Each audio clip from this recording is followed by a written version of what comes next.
The wind bit harder up in the north. It always had. But this time, Jon Snow stood with clenched fists and a mindset like frozen steel. The snowy expanse stretched before him, white and endless, just like his future with the Night's Watch, cold, harsh, and without purpose. But today, everything changed. He had spent the better part of the morning sitting silent on the edge of the Frostfangs. Ghost at his side, eyes fixed on Castle Black below. The ravens flew back and forth, the Black brothers training in the yard. Maester Aemon's tower standing like a crooked finger pointing to a godless sky. It was supposed to be his home now, his punishment, his redemption, his identity. But all he could feel was nothing. Jon had always known he was a bastard.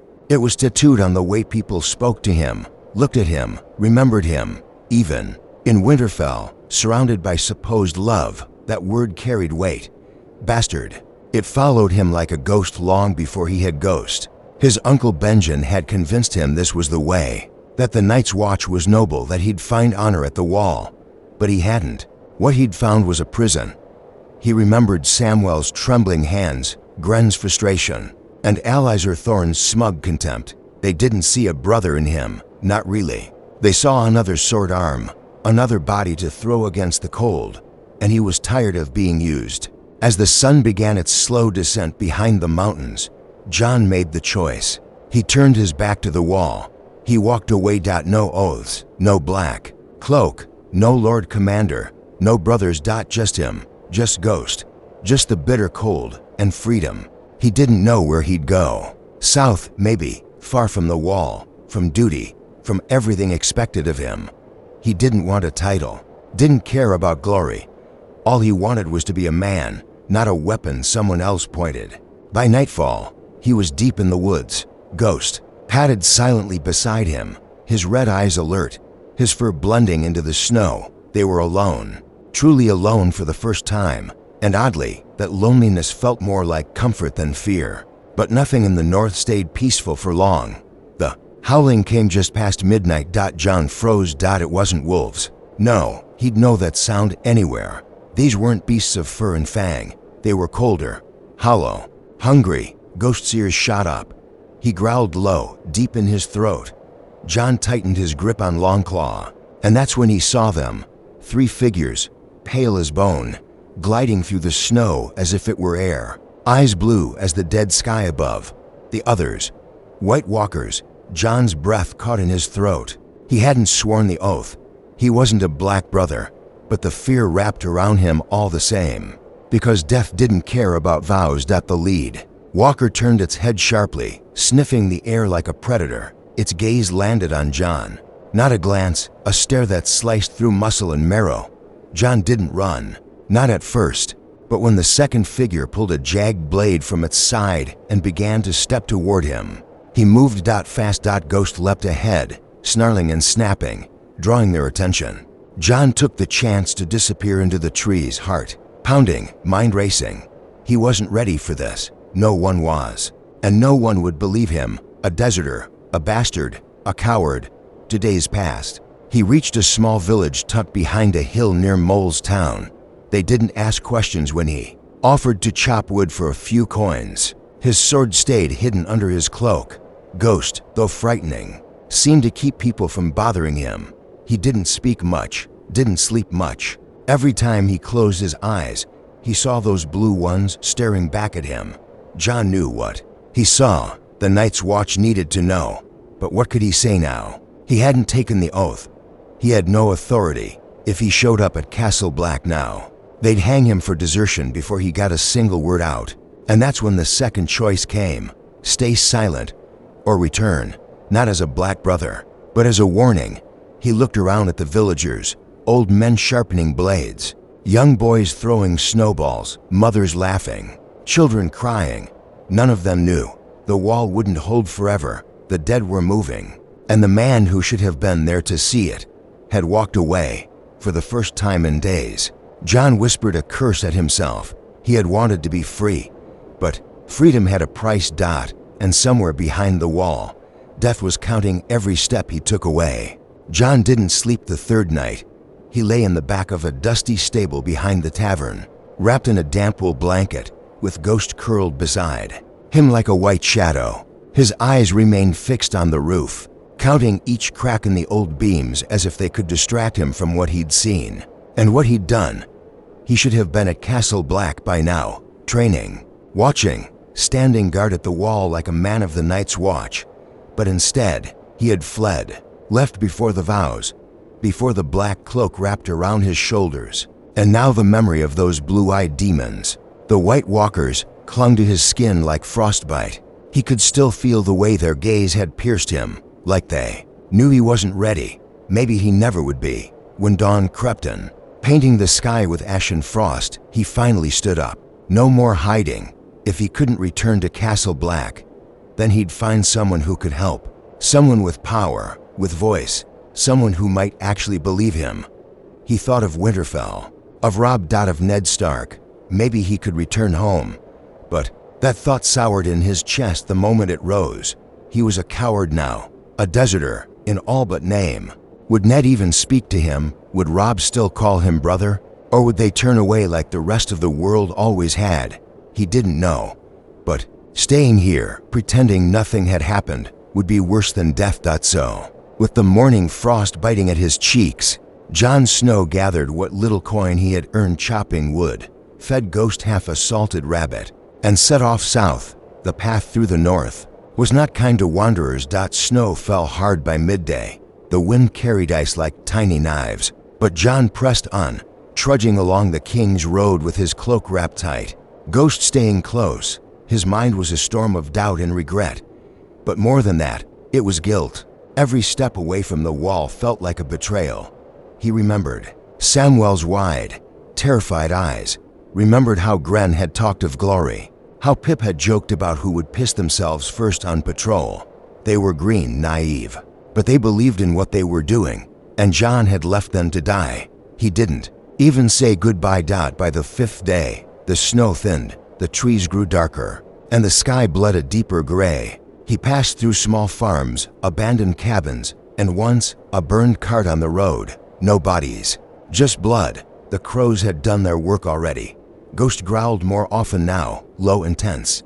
Jon didn't have to ask why. The dead weren't far behind, and he was starting to feel the cold creepin', not the cold of snow, but something deeper, something unnatural. On the sixth day, he reached a holdfast near Last Hearth, Umber territory. He knocked on the gate with the flat of his blade. A pair of grizzled men opened the gate with axes in hand. "What's your name, boy?" one barked, sizing him up. Jon Snow of Winterfell." That name still had weight, even from a bastard's lips. They looked at each other. One nodded. "Lord Umber's not here, but we've got food, fire.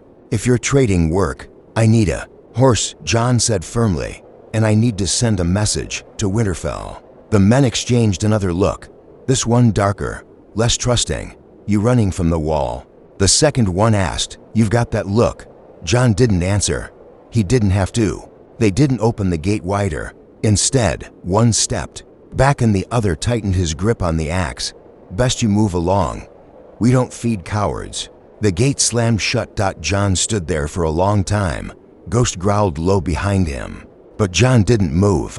He just stared at the heavy wooden doors, heart pounding, cheeks burning. So this was how it was going to be. No brotherhood, no shelter, no mercy.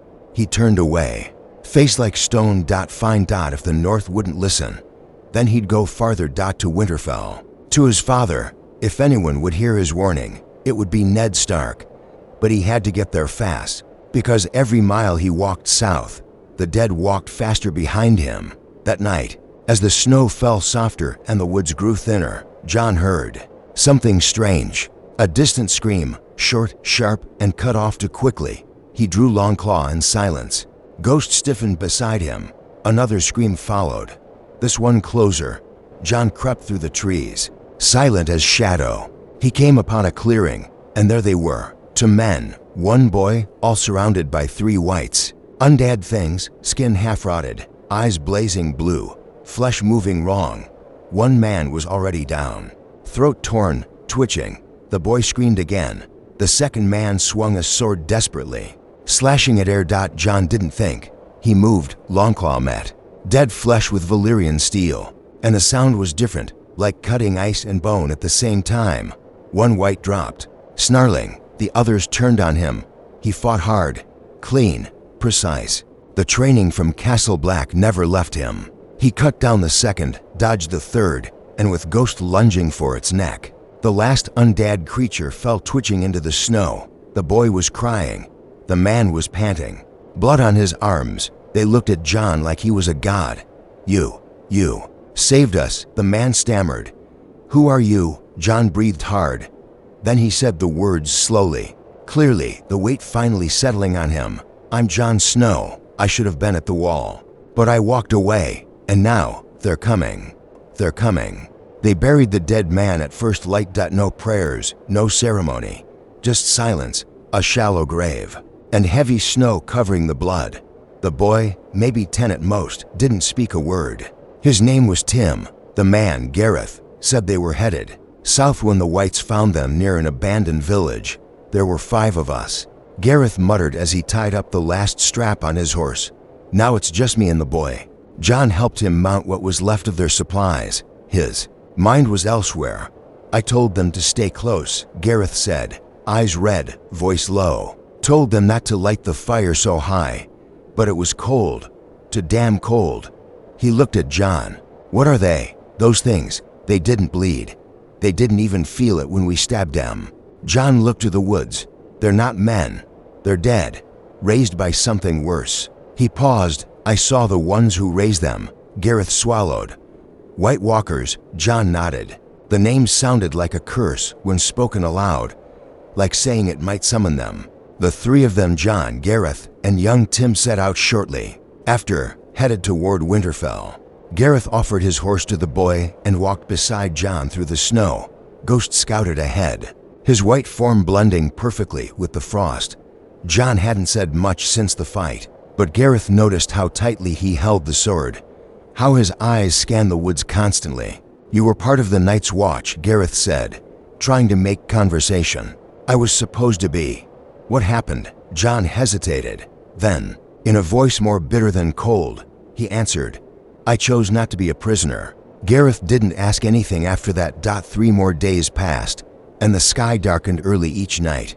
Not just from the weather, it was something else. The wind was heavier. The animals were quieter. Ghost growled at nothing more than shadows. Now, and Jon started waking up with his sword in hand. On the 4th night, they camped near an old watchtower. Its stones were crumbling, but the inside kept the wind off. Jon built a small fire. Careful not to let it rise too high, Gareth held the boy close. Jon finally spoke. "There's something you need to understand. This isn't just bad weather. It's not just a few dead men walking." Gareth stared at the fire. "I know, no," Jon said sharply. "Eyes on the flames. You don't. The wall was built to keep them out. Thousands of years ago. Everyone forgot why. They thought the stories were myths." He paused. "But it's happening again. I saw them. And the wall won't hold forever." Gareth shifted uncomfortably. "What are we supposed to do? Run? Where can you run from death?" Jon didn't answer, because he didn't know. He looked at Tim, sleeping in Gareth's arms. The boy had stopped speaking altogether. His eyes were wide and empty, the way children look when they've seen too much too young. "This is my fault," Jon whispered. "Finally, I should have been there, should have fought, should have taken the oath." "Maybe," Gareth said quietly. "Or maybe you're alive now because you didn't. If you were at the wall, maybe you'd be one of those things already." Jon clenched his jaw. It didn't make him feel better. He knew the truth. The Night's Watch had lost one more sword, one more man to stand in the darkness. And when the darkness came, it would remember. By midday the next day, the white towers of Winterfell finally came into view, stark against the gray clouds, proud and still. Jon stared at them longer than he expected, a tightness in his chest that he didn't want to name. Home. Or what used to be home. When they reached the gates, the guards squinted hard at Jon. They didn't recognize him immediately. He looked older now, rougher, worn by the road and the silence of guilt. But when one of them finally stepped forward and asked his name, and Jon answered, the change in their faces was instant.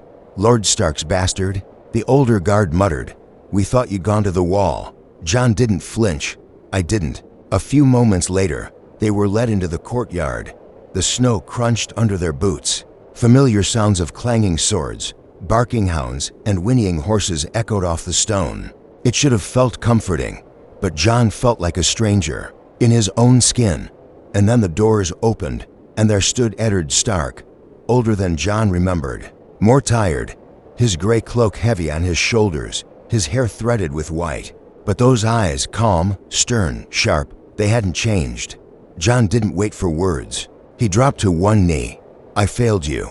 Ned stared at him in silence, then slowly stepped forward and placed a firm hand on Jon's shoulder. "You're alive. That's what matters now." "No," Jon said, standing. "You don't understand." And then, right there in the snow-covered courtyard of Winterfell, Jon told him everything. The White Walkers, the dead, the fight in the woods, the choice he made to walk away. He didn't hold back. Not once. When he finished, Ned was silent for a long time. Then he looked at the men nearby. "Send word to the bannermen, quietly. Tell them we may have war with an enemy not seen in 1,000 years." "And what of the wall?" Jon asked. "They won't believe me. They'll brand me deserter." "They will," Ned said. "But I won't." He looked Jon in the eyes. "You're not a deserter. You're a warning." Word spread through Winterfell, like frost crawling across a window pane, slow, silent, and impossible to ignore. Jon watched it unfold from the ramparts, cloaked in gray, shoulders stiff beneath the weight of what he'd seen and what he'd said. He'd expected mockery, or disbelief, maybe even chains. But Lord Stark had done something far more dangerous. He had believed him. Quiet messages had gone out under the sigil of the direwolf, carried by ravens and riders. Not about Jon's return, no one cared much about that, but about the shadows, beyond the wall, about the stories the Mesters scoffed at, about the dead. Ned Stark never moved quickly, but he moved with certainty. The bannermen wouldn't question him, not openly, but they'd whisper. They always whispered. Inside the great hall, the fire roared and food sat mostly untouched. Jon sat near the edge of the table, barely tasting his bread, his thoughts too loud to eat. Ghost rested beneath him, tense and alert. Across the table sat Robb. He hadn't spoken much since Jon arrived. Now he finally did. "You ran," he said, voice quiet but sharp. Jon looked up. "I didn't take the vows," he answered. "That's not what I said." Jon didn't argue. Robb stared at him, eyes hard. No longer the boy Jon had trained beside. The war in the south had changed him, made him leaner, hungrier, colder. "They needed you," Robb went on. "Up there, at the wall. And you walked away. You left them. I saw what was coming," Jon said through clenched teeth. "And I knew I couldn't stop it alone. So you abandoned them." "I wasn't strong enough." "No," Robb snapped. "You weren't loyal enough." The words hit harder than steel. Jon stood up slowly, staring down at his brother, not as a rival, not even as a bastard, but as a man broken by what he'd seen. "You think I haven't replayed that moment in my head 1,000 times? You think I don't know what I did? I chose to live, and I've hated myself for it every day since." Robb didn't respond. He just looked away. And Jon walked out, his steps echoing loud in the silence. Outside, the cold bit hard again. It never stopped in the north. Jon pulled his cloak tighter and walked the courtyard, watching as Lord Stark's men sharpened swords and oiled armor, despite not knowing what they were truly preparing for. Because how do you prepare for death? Not war, not rebellion. Death. The kind that wears a familiar face and speaks with no voice. The kind that moves in silence, without heartbeat or mercy. He found Arya by the training yard, sword in hand, sweating through her layers. She was older now, too, and still wild in the eyes. "You came back," she said, without looking up. "I did." Arya lunged at a straw dummy, needle flashing fast. "They're saying you saw monsters." "I did." "They're saying you're mad." "I might be." She finally turned. "I believe you." Those words hit deeper than Robb's scorn. Jon smiled faintly. "I don't deserve that." Arya shrugged. "You don't have to. You're still my brother." She glanced at Ghost. "And he hasn't left your side. That's enough for me." That night, Jon stood in front of Ned Stark and his solar. A map of the north lay between them, dotted with pins. Messages were stacked on the desk, some unopened, none hopeful. "We've had no word from the wall," Ned said.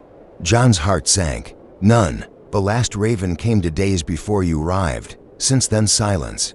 Jon stepped closer to the map. There were more of them, not just the ones I fought. I could feel them, even when I couldn't see them. "And you're sure it was the White Walkers?" "Yes." Ned rubbed his brow. "I never wanted to believe those old tales. Thought they were just stories old men told boys to keep them in line. But I've seen enough war to know truth and myth often wear the same cloak." Jon clenched his fists. "We have to send riders, men who can move fast. The wall might already be gone." Ned nodded slowly. "I'm sending Sir Roderick and 20 men north by morning, quietly. If the watch still holds, they'll find them. If not..." He didn't finish. Jon already knew the answer. Later that night, Jon couldn't sleep. He walked the battlements alone, the torches flickering in the wind, Ghost pacing beside him. Snow drifted down again, light but steady. The stars were hidden behind thick cloud. And then something moved. Not in the yard. Beyond the walls. Ghost stopped, ears raised, body tense. Jon followed his gaze, and there, just at the edge of the woods, something pale flickered and vanished. He drew Longclaw without thinking, but nothing came. Just silence. It was a warning, not an attack. A whisper in the dark. "We see you. We're coming. We're coming." The next day, Sir Roderick rode out with 20 good men and a mester. Gareth stayed in Winterfell with the boy, tending to the ravens and sharpening blades. But his face was pale every morning. Robb kept his distance. Arya watched Jon like a hawk. And Ned prepared. He ordered the blacksmiths to double their hours. He called the mesters for old texts. He sent a raven to White Harbor, and one south to King's Landing, though he knew better than to expect much from there. He also gave Jon a choice. "You can stay here," Ned said. "You've earned that. You've given us warning, and we'll act on it." Jon looked at him with tired eyes. Or you ride north with Roderick's second group. If the wall has fallen, someone has to see it." Jon didn't hesitate. "I'm going." And so he packed what little he had. Ghost waited at the gate, and as Winterfell fell behind him again, Jon Snow rode toward the cold he had once abandoned, knowing this time there might not be a second chance to turn back. Chat said the ride north was harder than Jon remembered, not because of the snow or the terrain he'd faced worse before, but because of the silence. The men who rode with him, 10 of them under a grim-faced captain named Lannister, didn't speak much after the first 2 days. They had heard enough from Winterfell to know something wasn't right, but not enough to understand it. They didn't treat Jon like a leader, and they didn't treat him like a traitor. They treated him like a storm was following him, and truthfully, it was. Every mile brought colder winds, every night. The temperature dropped low enough to crack water skins. The woods grew darker. The trees creaked with more than wind. Even Ghost, usually bold and silent, stayed closer than normal. One night, he let out a low, almost mournful howl that silenced the entire camp. Jon sat up immediately, heart thudding, his hand on Longclaw. But nothing came, only the wind. Still, the unease stayed with them. None of the men laughed anymore. None told stories by the fire. By the 5th day, they passed the ruins of a watch post. It had been torched long ago by the look of it. But Jon noticed something wrong. No signs of rebuilding. No scavengers, no tracks. Just silence. And ash, a single sword still stuck in the frozen ground, the handle blackened and bent. Jon pulled it free and showed it to Lannister. "They didn't fall to wildlings," he said simply. Lannister looked at him with suspicion. "Then who?" Jon didn't answer. He just turned his horse north again and rode ahead. The next night, 2 of the riders didn't return from patrol. They weren't careless men. One of them, Karstark, had been a tracker for years. When dawn came and there was still no sign, Lannister called the men together. "We go straight for the wall," he said. "No more stops, no more patrols. Whatever's out here wants us scattered. We stay together." Jon didn't disagree. By the 7th day, they were close enough to see the top of the wall on the horizon. Or so they thought. Jon stopped his horse at the crest of the last rise and stared hard at what lay ahead. It wasn't right. The wall didn't shimmer like that in daylight. It didn't curve downward. The shape, it was broken. He rode forward faster, Ghost sprinting beside him, his white form like lightning against the snow. And then they saw it. Where the wall had once stood proud, thick, white, ancient, there was now a jagged scar across the earth. A section of it, at least half a mile wide, had crumbled, fallen inward, as if pushed by some monstrous force from beyond. The ice lay in shattered heaps, broken spires of crystal and snow, and beyond it was black. Not night, not shadow, emptiness. Lannister cursed under his breath. 7 hells, one man whispered. Jon dismounted, walking forward slowly, his breath caught in his throat. He saw no bodies, no sign of a fight, just the remains of the wall, torn and silent, and tracks, hundreds of them, not boot prints, not wagons. Drag marks deep, heavy drag marks stretching from the broken ice. Southward, they're already through, Jon said quietly. They've been through. One of the younger riders stumbled back, muttering prayers. Another drew his sword instinctively, as if the act alone might stop what had already happened. Jon knelt near one of the marks. The snow was discolored, faint streaks of gray and something darker. It wasn't just ice. There had been blood here. He touched the ground with his glove, then looked up at the hole in the wall. There was no warning, no battle cries, no call to arms, just a single trail of silence sweeping through the only thing that had ever held back the darkness. And they were already past it. Jon stood, heart pounding. We need to send ravens to every hold in the north, he said. Now, Lannister's voice cracked. From where? Castle Black is gone. We ride to Eastwatch, Jon said. If it's still standing, and if it isn't. Jon looked at him, the wind tearing across his face, cold and sharp. Then we ride until someone listens. They left a marker at the base of the ruined wall, a black banner stuck into the ice, with a broken blade beneath it. A warning for anyone who might follow. And then they turned east, spurring their horses hard. Jon didn't look back, not once, because behind him, something was stirring. He didn't see it. He didn't need to. He felt it. The wall had fallen. The dead were walking, and Jon Snow was no longer the warning. He was now the witness. Eastwatch was supposed to be the last light on the edge of the world, a wine-battered fortress clinging to the sea. It had stood defiant for centuries, watching the frozen horizon while the rest of Westeros slept. When Jon Snow and the riders reached the ridge above it, what they saw was not defiance. It was ruin. The outer towers had collapsed in on themselves, their stone bones scattered across the ice. Smoke still lingered faintly in the sky, not fresh, but recent enough to warn of fire. The gates were open, or what was left of them, and the bridge leading into the compound had been torn clean through, leaving jagged boards dangling like snapped ribs. There were no guards, no scouts, not even crows, just silence. Lannister swore again. This time, no one even shushed him. Jon dismounted slowly, staring down at the wreckage. Ghost patted ahead, fur bristling, his low growl echoing. Faintly, Jon had seen this once before, not with his eyes, but in his gut. The same kind of absence he'd felt when he left Castle Black. The absence of the living. They crossed what was left of the entrance, weapons drawn. The stables were empty. The raven coat shattered, feathers scattered like snowflakes. The inner yard was stained with dark smears that had long since frozen into the stone. There were no corpses, no arrows, just traces, as if something had come and swept the place clean. A faint clanging sound rang out from deep inside the keep, metal on stone, again and again. Not loud, not hurried. They moved in slowly, blades at the ready. The noise led them to the old mess hall, doors half hanging from their hinges. And there, huddled near the far wall, was a man. He sat slumped against the stone, wearing black, or what was left of it, his cloak torn, his hands bloodied, frost clinging to his beard. One eye was swollen shut, the other stared blankly. Ahead, he was alive, barely. Jon rushed forward, kneeling beside him. "Brother," he said softly. Though he no longer had the right to use the word, the man blinked once. Then again, recognition took time, but when it came, he rasped one word. They flew. Jon leaned closer. What flew? Who did this? But the man only trembled and whispered again.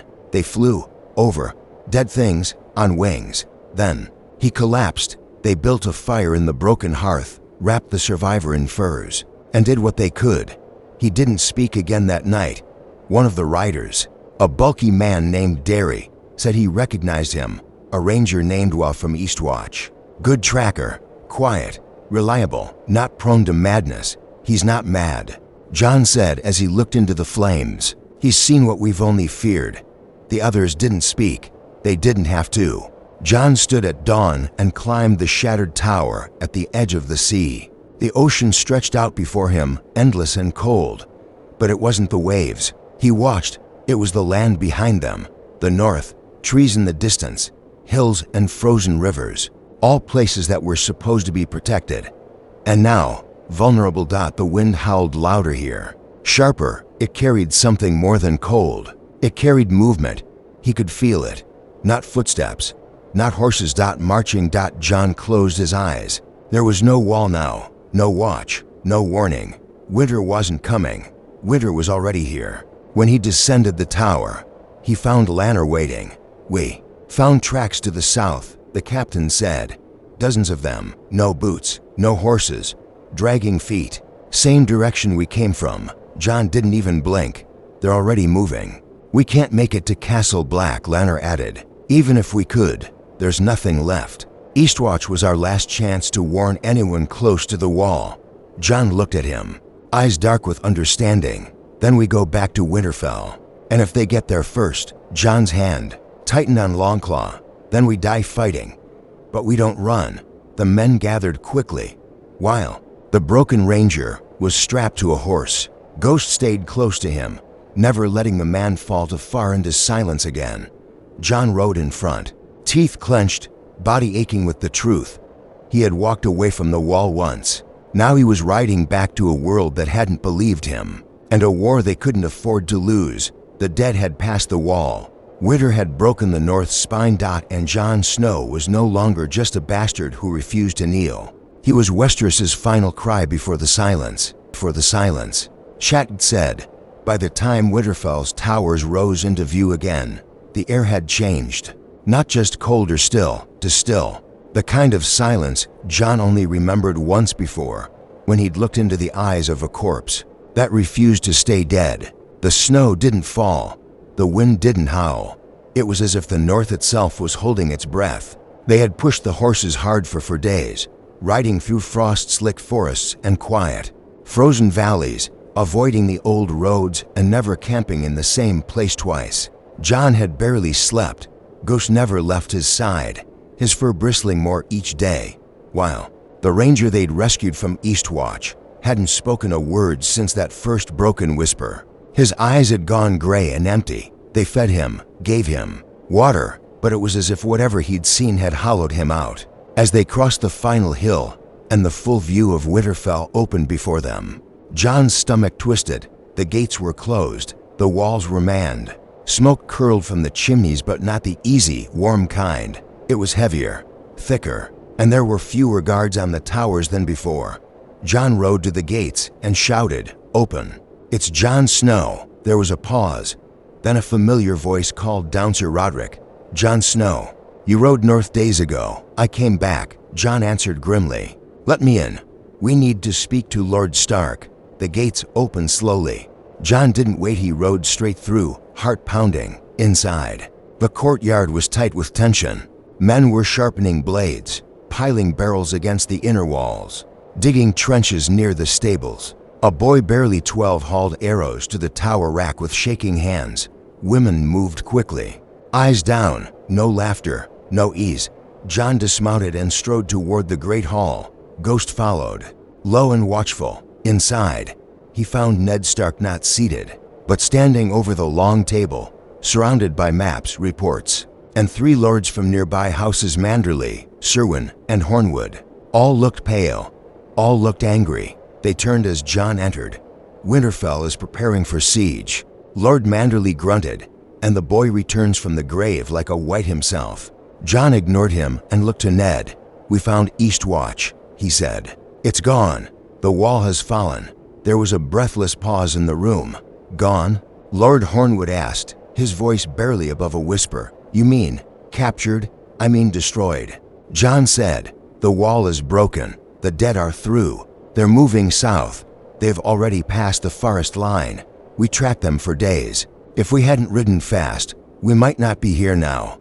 Ned said nothing. He just turned slowly and poured a cup of wine, his hand trembling slightly. And Castle Black? He asked quietly. Jon shook his head. Nothing left, not a raven, not a man.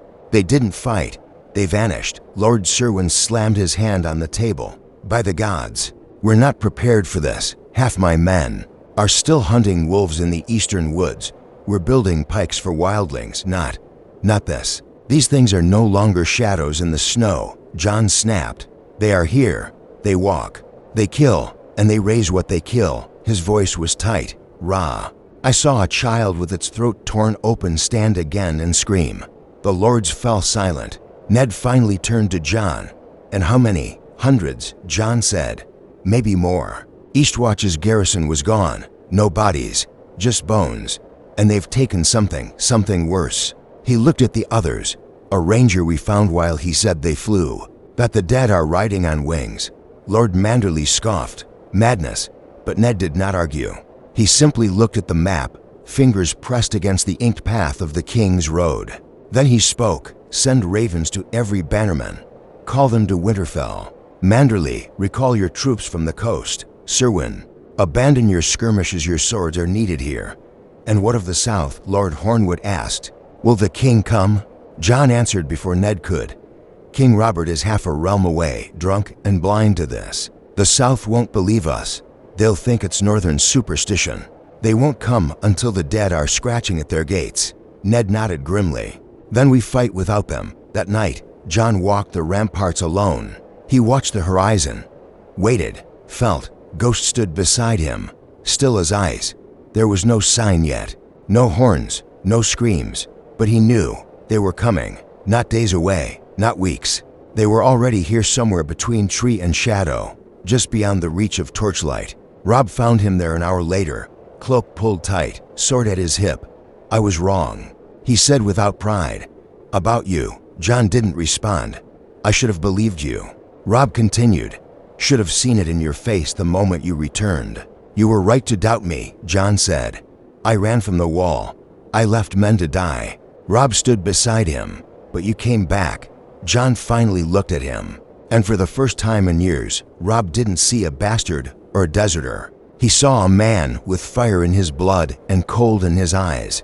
A man who had walked through hell and returned only to warn the living. You're not my brother by name, Robb said quietly. But you are in truth. Jon didn't speak, but he didn't have to. In the far distance, across the frost-drenched hills, something shimmered beneath the moonlight. Not fire, not torchlight. Something pale, moving. He squinted. A line, a shape, too many to count. Jon's breath caught in his throat, and from the forest line came a single scream. Hi, human. Then nothing. He looked at Robb. They've found us. Snow fell like ash that morning. Not soft like the kind Jon had grown up with. This was a hard, sharp snow, thick and fast, as if the gods were trying to bury the north before the dead could. The sky was gray, smeared with black smoke rising from Winterfell's forges. The walls groaned under the weight of men, wood, and steel.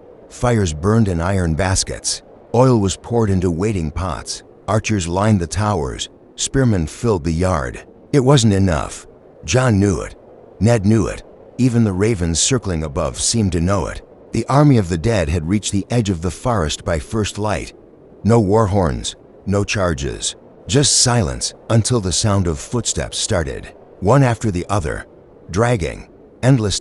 Jon stood atop the gatehouse with Ghost, Longclaw at his side.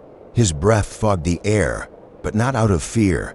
He felt strangely calm. He had imagined this moment every night since he left the wall. What haunted him most was not that it was happening, but that it somehow felt inevitable. Robb stood beside him, armor shining with frost. Arya was across the yard in the shadows, dagger on her hip, eyes sharp. Sansa watched from the Maester's tower, lips moving in prayer. Ned Stark stood tall in the center of it all, not as a lord, but as the North's last shield. His voice carried as he gave his final orders, steady and sure. Jon could feel the men watching him. Some in awe, others in doubt. Bastard, oath-breaker, warning, witness, but none of it mattered now. What mattered was that the dead had come for them, and they were here. The first white stepped out of the trees like a puppet pulled by invisible strings, half its face missing, bones jutting through rotted flesh. Behind it, dozens more, hundreds. A tide of silence, broken soldiers, twisted, peasants, even children with frostbitten skin and hollow eyes. And then came the White Walkers, tall, pale, cloaked in cold, their swords glowing with cruel blue light. The dead moved like water, without formation or fear. They did not hesitate. They did not scream. They did not bleed. And they were fast. Jon shouted the first command, archers. Arrows rained from the walls. Some struck true. Whites fell and rose again. Fire, someone called, and the first pitch barrels burst into flames below. The snow turned orange. Dead things burned, twisting and shrieking, but still crawling. They don't stop, Robb said grimly. They never did, Jon answered. The gates were reinforced. The walls held, but it was only a matter of time. Jon knew it. They all did. Then the sound came, like thunder and wings, and the skies darkened further. Jon looked up, and for the first time, he saw what the broken ranger from Eastwatch had meant. Above them flew a creature that had no right to exist, a dragon, but not living. Its wings were torn but strong, its scales gray with frost, its eyes glowed blue, and on its back sat a White Walker. Jon's blood froze in his veins. It was Viserin. Weaponized. The dead had a dragon. It shrieked, and the sound was pain made into voice. Then it breathed. Not fire, ice. A burst of white mist, colder than death, shot toward the towers. Stone cracked, men screamed. The side wall exploded in a blast of frozen wind. Half a dozen archers vanished in an instant. Jon jumped from the gatehouse just before it shattered. He hit the ground hard, but rose fast. Ghost snarled at his side. The dead were pouring through the breach. Steel clashed with bone. Men screamed. Horses reared. Winterfell was burning with cold. Jon cut through to whites, then three. His blade shone in the dark, Valyrian steel slicing clean. Robb fought nearby, blood on his cheek, yelling for reinforcements. Arya danced through the chaos, blade in each hand, moving like shadow. Ned had taken to the front lines, his voice hoarse from shouting commands. And yet the dead kept coming. Jon saw while the broken ranger, standing near the pyre pits, suddenly alert, eyes wide. He wasn't screaming anymore. He was staring, and he was smiling. Jon ran to him. Weil, get back. But Weil just turned, and Jon saw it. The blue in his eyes. Too late. The ranger drove a knife into the throat of a nearby guard, then turned on a child cowering behind a wagon. Jon reached him in time. Longclaw ended it, but not before the child's scream echoed across the yard. There was no saving everyone. There was only the fight. And then, amidst the chaos, Jon saw him. Tall, ancient, icy crown curling from his skull. The Night King, watching from beyond the fire. Not moving, not needing to. Jon felt the pull, not of fear, of fate. He pushed through the bodies, through the flames, cutting a path straight toward him. The Night King stepped forward. Jon raised Longclaw. The snow fell harder. Their eyes locked. The world seemed to stop. And then the dragon shrieked again. Ice breath cut across the yard. Jon dove. Heat, cold, screams. Darkness. When he woke, it was night. The fires had died. Winterfell was gone. Snow buried the courtyard in silence. Bodies lay everywhere. Frozen. Still, Ghost whimpered beside him, wounded but alive. And from the distance, only wind. No Night King. No army. Just the dead. And Jon Snow. Alive. Again. He stood slowly, blood dripping from his hands, his sword still warm in his grip. He was not the savior, not the king, not the hero of old songs. He was just a man who had once turned his back on duty and still lived. And now there was only one thing left to do. Walk.